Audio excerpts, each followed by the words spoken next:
Hey everyone, welcome back to Reset with P.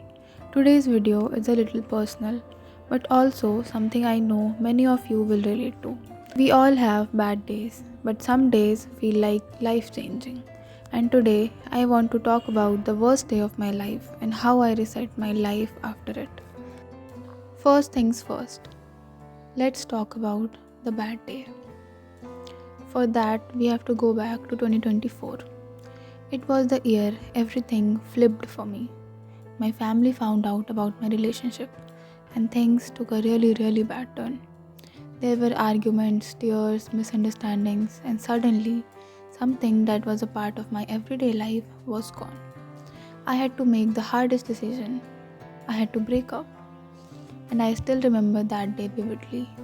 It felt like my world was collapsing. I wasn't eating properly, I wasn't sleeping properly, my mind was a mess, constantly overthinking. Honestly, I can call that day, the worst phase of my life. The first few days felt unreal. I would be okay for 10 minutes and then suddenly the pain would hit again. I cried a lot. My friends saw me at my absolute weakest. I would randomly break down in front of them. I would cry until my eyes literally hurt. And when I wasn't crying, I was overthinking. Every small memory came back. Every what if kept repeating in my head. But slowly, very slowly, life started to move on. And here's exactly what helped me reset my life after that day. First, I wrote everything in my diary. I poured every single emotion, memory, irritation, and heartbreak into my diary. Writing felt like taking weight off my chest. If you are going through something, I highly recommend it. I started meditating.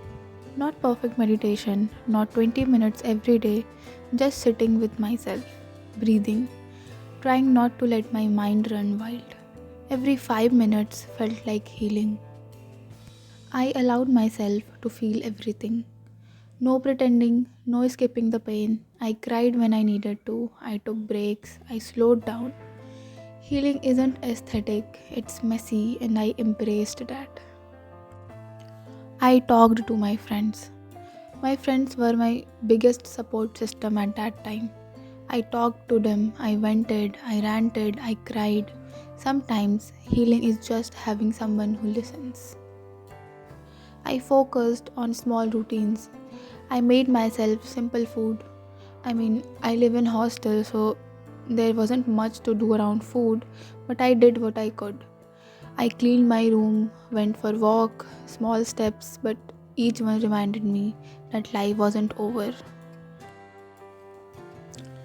And here's the truth, nobody tells you. It didn't get better in a week. It took me almost 3 months to feel like myself again. 3 months of crying, 3 months of healing, 3 months of journaling, meditating, breakdown, and slowly rebuilding. But looking back today, I am proud of that girl. I am proud of who I became after that day. I became stronger, more independent, more self aware, and I finally learned how to reset my life even when everything feels like it's falling apart. So, if you are going through something right now, remember this: a bad day does not mean a bad life. You can rebuild yourself at any point of your life, and you deserve a life where you feel safe, peaceful, and loved. So, if you enjoyed this video, make sure to like, comment, and share, and also subscribe to Reset with me. And tell me in comments what's the one thing that helps you reset on bad days. I'll see you in the next video. Bye bye.